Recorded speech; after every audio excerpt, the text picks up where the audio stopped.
A summer wave of vandalism and arson attacks against churches, mostly Catholic ones, have subsided, at least for now. Officials are still trying to determine the motivation behind most of those attacks. Churches, especially in California, are still fighting court battles over COVID-19 shutdown restrictions. And overseas, more anti-church action in the United Kingdom, this time against a new Quai Baptist church in Devon and Cornwall, England. Police there have warned Pastor Josh Williamson that he could be breaking the law if he continues to offend the LGBTQ community. Well, last month, when COVID-19 restrictions caused local gays to cancel their annual Pride event, the pastor wrote on social media, quote, "Wonderful news." When asked to explain the reason for his joyful response, the pastor said, "Because I don't think sin should be celebrated." Williamson's remarks were deemed offensive, and online threats ensued against the pastor's wife. According to Christian Concern, someone photoshopped the pastor's head onto an image of homosexual pornography and shared that online. Well, LGBTQ sympathizers warned they would petition to have the church's charity status revoked and the 34-year-old Australian pastor deported.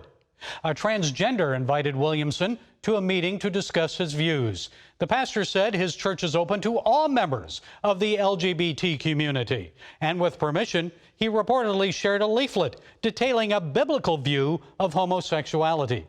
Well, as expected, the reaction was not well received by the LGBTQ community. Some said the pastor was widely distributing anti-gay pamphlets throughout the city, a charge the pastor denied. Well, afterwards, people took to Facebook. Some threatened to burn down the church. The name of this sender was blackened out, but it reads, "Let's burn a church." And babe, would you be mad if I burnt down a church? Don't you wonder why Facebook censures conservative speech, but not violent leftist threats like these? Well, I know what some of you are saying. What about the pastor's free speech rights, the right to freedom of religion? Guess what? It's not guaranteed in the UK like it is in the U.S. Constitution. So if the police or town council deem Williamson's tweets as offensive hate speech, the pastor could go to jail and the church could be shut down. I can't help but wonder, is this a harbinger of things to come? Is America next? Already, California church services and home Bible groups are restricted, yet government gyms are open for state and local government workers, and hair salons for the Speaker of the House to utilize.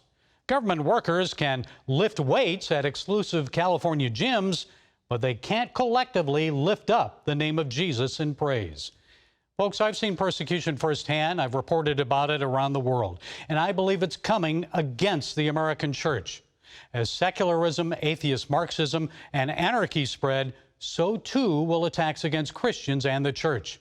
That's because most Christians stand for democracy and believe in natural rights given to us by God, not government. The Apostle Paul warned us about the offense of the gospel. In 1 Corinthians chapter 1, verse 18, Paul said, "The word of the cross is folly to those who are perishing, but to us who are being saved, it's the power of God." Folks, it's time that we view this for what it really is, a spiritual battle.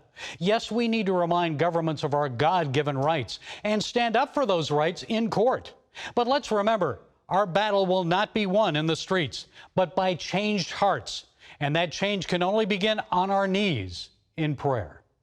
Well, that's it today from the Global Lane. Be sure to follow us on Facebook, iTunes, SoundCloud, YouTube, Parler, and Twitter. And until next time, be blessed.